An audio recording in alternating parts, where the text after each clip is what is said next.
Hello, we're here in Brian Conley's dressing room backstage at the Good Hippodrome. evening, ladies and gentlemen. Welcome of the Cinderella Company. This is your half-hour call. You have 30 minutes. Well, how theatrical could that be? Hello, Brian. Hello, Nigel. It's our special day today, isn't it? It's a very special day. It's the last show, and it's always a mixed sort of thought going through your head. You know, you feel a bit sad, but really, you know, it's time to move on. I mean, it's been a hectic run to every day, so for me, just to sort of take time away now and pretend to be a dad is very important. So, you know, I'm looking forward to sort of saying goodbye and coming off the back of a huge success here at the Hippo, and just delighted that it's just gone so well. It's made an awful lot of money, hasn't it? It has, yes it has. I mean, it has been, I'm sure it's well documented in BehindYou.com, because I know you're very good at all that. But, you know, I mean, as you were all aware, it is the biggest grossing panto in the history of pantomime, so that's wonderful, wonderful. Amazing. I know we'd be in the Guinness Book of Records. It'd be amazing, it'd be lovely. How many pantos have you done? Do you know, I have no idea, so I know it's a lot. Not in your league, I know, but I can't really remember. But if someone said, it wouldn't surprise me if it's nearly 20 now. You know? If I said to you Swansea Grand Theatre, yes, many, many years yeah, ago, but not specifically as Brian Conley. No, I was in a comedy band. I used to be in a comedy show band called Tom Foolery. Please do not cross the stage. There you go. There's another little clippet from backstage. The auditorium's now open. We're not going to cross the stage naked because it never looks good with the kids there. Yes, I was in a comedy band called Tom Foolery, and with Barry Barry Howard, God bless him. That sounds as if he's dead. He's not dead. He's still alive and kicking. And yes, I was one of the ship's crew, and it was a baptism of fire.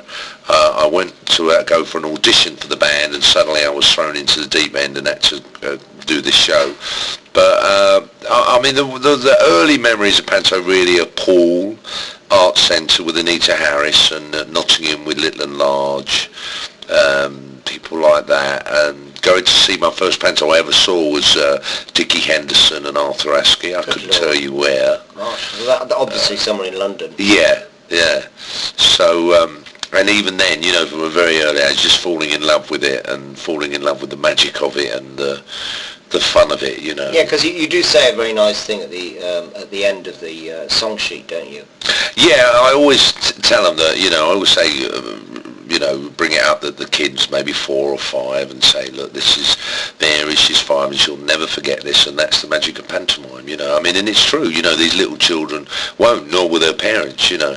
And for me, I never quite understood that when I was a single lad, you know, how these mothers and that would come up to me crying, go, oh, it was so marvellous to me when you spoke to my daughter, you know. I said, what's up with you, get a life. But these days, you know, it's... Hello, Jack. Oh, I can't pause, can we? No, we're all right. This is a theatrical... Oh, yes. Here we go. My boxes are coming in.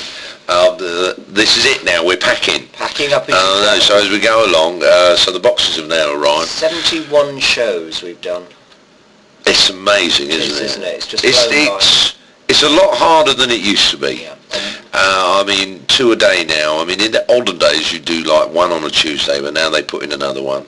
It used to be 1 on a Friday, and then there's 2. But it's packed. That's the thing. I hate it when, you know, you're doing 2 shows and really you could fit everyone into 1. I mean, and that's not been the case. You know, we've always... You know, but it has a huge catchment area, and it's just been a wonderful delight. I mean, they really do, you know, it's Division 1 and you can feel it, you know. And we've done, we've done 5, is this the 5th year with you, I think it is, We did Southampton, we did Plymouth, we did Manchester, we did, this is the 4th. So it's the 4th. I think it is. Just feels longer. And you've done loads with Dawson, haven't you? I have no idea how many I've done. I'm probably about 10 or 11 because Dawson has played the Chinese policeman with me when I played Aladdin. So yes. Of course you did Aladdin last year, didn't you? Yeah. And Dawson was there. If you had to pick, what would be your favourite part? Without a doubt, Cinderella. Buttons. Without a doubt, because you have the pathos, you have the comedy. They all feel so sorry for you at the end because the princess, who's not I mean, Cinderella, who's not nice because she goes off, you know, she goes off with that prince because he's got a few quid. You know, I don't think that's fair. You know, this poor old Button sitting there going, what about me? And yeah, it is. And ironically, it's not in the history of Cinderella. It's not in the story. No, Buttons just does not exist. No, he pops in around the Victorian era as a I suppose a shoeshine boy or a downstairs boy. Yeah, and in Aladdin, but when you play Aladdin, normally, if we went back about 10, 15 years ago, you would automatically have been wishy-washy. Yes. But you actually play Aladdin. I do. I play it as, and I like wishy-washy playing Aladdin. So there's no wishy-washy in your version? I mean, I love the princess, and I would like desperately to marry her, but I'm quite shy and play on all that, and she's a bit forward. But also you can drive it, you know, they pay good money to come and see you, so you're on all the time, you're telling the story, you've got wonderful moments when you're getting in the cave, when you're having fights with the Ebenezer and things like that. So for me, it's just obvious that you know, would be an extension. I mean, if I was Aladdin, I don't know, you know, it wouldn't work. What advice would you give someone if they're thinking of going into the business, specifically into pantomime? What do you think they need to prepare them? I think they need a lot of energy. I think it's not as... I think it's quite professional. I think it's, you know, if you look at it, it looks like a bundle of laughs and everyone's just making it up as they go along. But that's the magic that we as performers bring to it. You know, I think you have to tell them that this is a special night, and the kids love it because it is live. They're so used to watching telly. They're seeing a danger up there, and I like to sort of show that.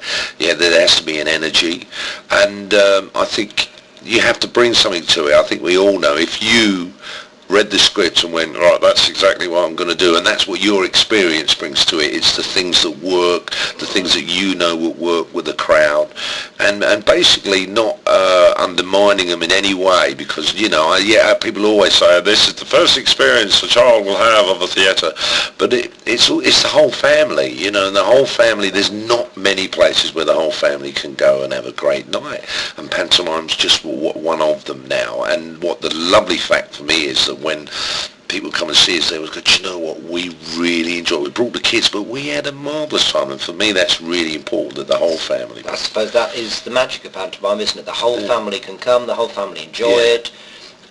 Looking to the future, what would you like to see? Are there any changes you'd like to see in pantomime? No, I don't think so. I think, you know, what would I like to see? I mean, it'd be interesting. I mean, there's talk of possibly coming back here next year. It's not definite, but they've got a 3D sequence, which Just could be let out fun. a little semi-exclusive. Well, yeah, I mean, it's... So this could happen. This could very much, it's very much on the cards, I think, due to the success of this year. What, the fact that you've taken £2 million? They're thinking, ooh, let's get him back. That's a little snippet. Yeah, so for me, it's just moving it forward. I think to incorporate some live grams, and I think sound effects are really important. I think kids are used to that, watching cartoons and that, you know. It doesn't work these days when you hit someone or something and you just get the drummer going dunk. You know, you really want that, and I think to sort of develop that and really develop film. You know, I love the idea of film being so really, I suppose what you're saying is that Panto's got to keep pace with what the kids are expecting. They've got their Game Boys, they've got their what do they call them now? Wii's. That thing where they can bat away. That's you know, it. the PS2s and 3s and 1s and God knows what else. This show does move like the clappers. I mean, if you went back 20 years ago, the cloth would have come down after each act. There would have been a bit of music. The cloth would go. This doesn't happen here, does it? No, there's none of that. I mean, I'm on. I would say probably about 2 minutes after the opening of the show, and so and rattle right the way through it, and there has to be an energy there to keep them there, to keep it follows a rhythm, you know. There is a rhythm to it. Absolutely. And that's what I would say to anyone who's thinking of getting into it. You've got to start at the bottom and work your way up, see how it's done, and there is a lot more to it than anyone actually thinks, and that's why so often a star from Neighbours or something will assume that, oh yes, I'll do that, that'll be fun, and don't realise how clever, how much thought goes into it. I mean, this show here, there's been a lot of hard work to get it to the standard that it's had. A lot had. of rehearsal, hasn't there? Even though we have done this show in different guises 4 times, say, 4 years running, we still rehearsed for 2 weeks, yeah. So there's nothing, I suppose another question I've got to ask you here is, you've got 2 children. Yeah. Would you want them to go into the theatre? It wouldn't bother me. I've had a wonderful time. I think if they wanted to, I'd never push them. I could see little Lucy possibly going that way. I mean, she loves getting out there. And even Amy quite likes it, but when Lucy's out there, she's just very relaxed, feels very comfortable out there in front of an audience.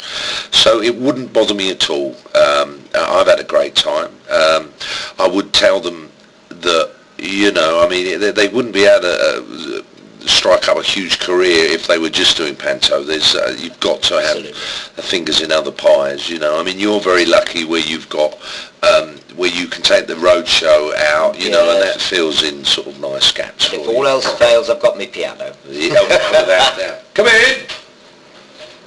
Here we go, we've got to get ready now. I know, that's it. I was giving my call. And call, get your microphone on, get everything ready. Well, thank you very much, Brian. We've had a fabulous time at the Hippodrome, and let's see what happens next year. Exciting news. Let's see. You never know. I mean, at the end of the day, you never know. For 1 minute, I was meant to go to High Wycombe until sort of around about April, May, and then suddenly they went, no, we want to go to Birmingham now. So I'll go wherever they want, because deep down in my heart, yes, I do get paid for it, but I really enjoy it. I enjoy the art of it, and I enjoy taking that audience somewhere that as a family probably have never ever gone before. Not even with a Disney show, because this has got, this is English, this is British, and only we understand how pantomime should be. What a marvellous sentiment. Thank you, Brian. Thank you.